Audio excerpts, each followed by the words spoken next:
Assalamualaikum warahmatullahi wabarakatuh.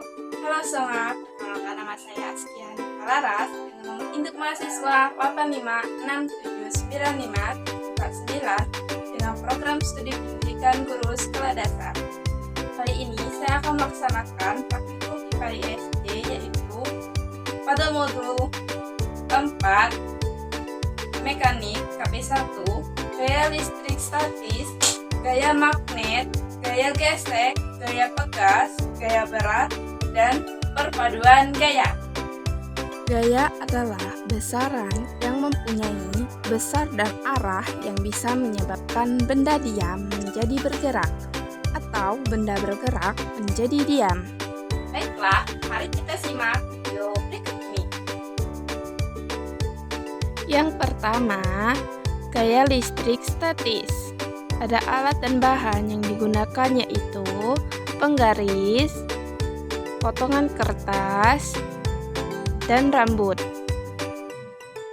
Hal yang pertama kita lakukan yaitu penggaris kita gosokkan ke rambut untuk beberapa saat.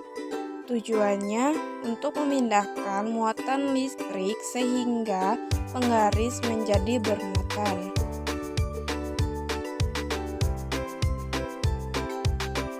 Setelah beberapa saat, kemudian kita letakkan penggaris dekat dengan potongan kertas. Nah, lihatlah, kertas ini menjadi terangkat ke permukaan penggaris dikarenakan adanya muatan listrik. Hal ini mampu mengangkat benda ringan yang ada di sekitarnya.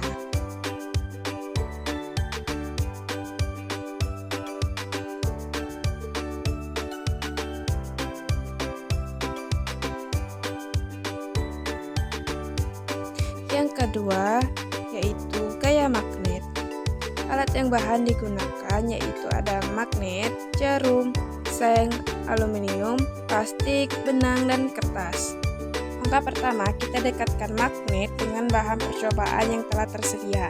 Apakah bahan tersebut tertarik atau tidak? Kemudian kita catat di lembar kerja.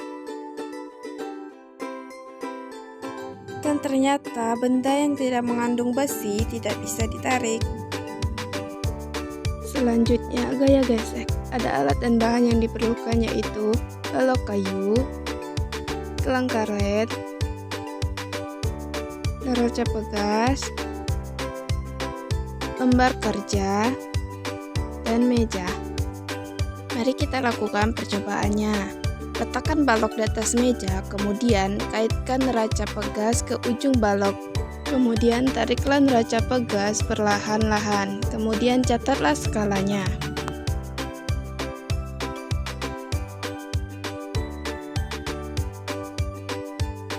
Gaya yang kita berikan harus melebihi gaya gesek agar balok bisa bergerak.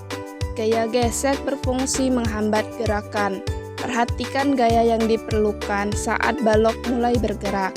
Biasanya lebih besar pada saat balok sudah bergerak, karena ada dua jenis gaya yaitu statis dan kinetis.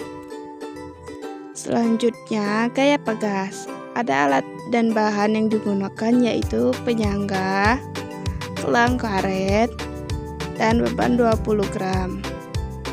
Langkah pertama, masukkan gelang karet ke dalam penyangga dan gantung beban ke ujung karet. Lalu, tarik beban ke bawah dan lepaskan. Amati apa yang terjadi. Ternyata gelang karet akan renggang saat ditarik dan kembali ke posisi semula saat dilepaskan, membuat beban bergerak naik turun sejenak. Selanjutnya, gaya berat. Alat dan bahan yang digunakan yaitu ada tiang penyangga, karet gelang, beban 20 gram, penggaris, dan beban 200 gram sampai 600 gram. Langkah pertama, kita gantung karet gelang ke tiang penyangga. Lalu, ukur panjang karet mula-mula. Selanjutnya, beri beban 200 gram. dan ukur panjang karetnya.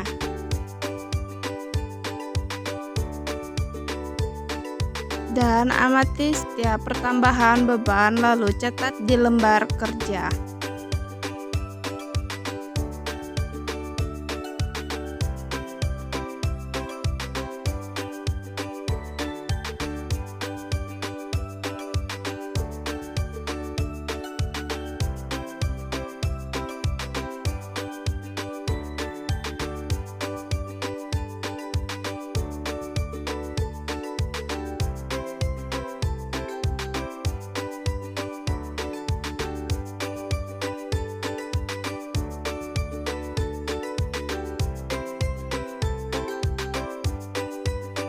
Semakin berat massa beban, semakin merenggang karet gelangnya. Gaya berat sebanding dengan gaya gravitasi yang menarik beban ke bawah. Yang terakhir, perpaduan gaya. Alat dan bahan yang digunakan yaitu balok kayu dan neraca pegas. Angka percobaan pertama, kaitkan neraca pegas dari kedua sisi, kemudian tarik. Hasil menunjukkan bahwa gaya bekerja pada neraca 1 dan neraca 2 adalah sama besar. Saat balok diam ketika semua benda ditarik oleh beberapa gaya tetapi tetap diam, ini berarti resultan gaya-gaya yang bekerja pada benda tersebut adalah 0. Karena besaran gayanya sama, sehingga gaya ini saling berpaduan menjadi 0. Sekian topik hari ini, yaitu tentang modul 4 KP1 mekanik mengenal gaya listrik statik, gaya magnet, gaya gesnek, gaya pegas, gaya berat, dan perpaduan gaya. Sekian, terima kasih. Wassalamualaikum warahmatullahi wabarakatuh.